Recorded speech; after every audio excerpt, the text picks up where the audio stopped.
కాకినాడ సాంబమూర్తి నగర్లోని శ్రీ పద్మావతి గోదాదేవి సమేత వైభవ వెంకటేశ్వరస్వామి ఆలయంలో శనివారం ధ్వజస్తంభ కాంస్య కవచ ఆవిష్కరణ మహోత్సవం వైభవంగా జరిగింది.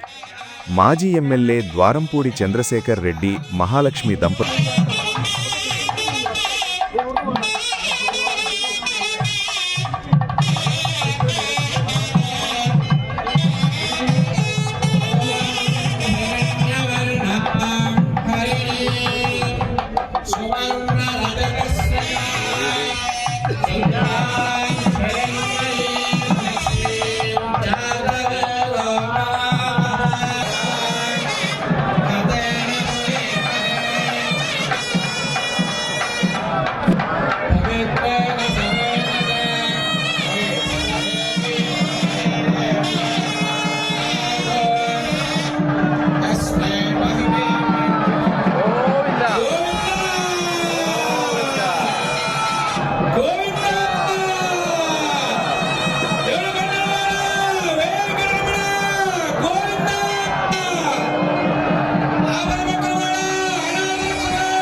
నిర్వహించడం జరిగింది.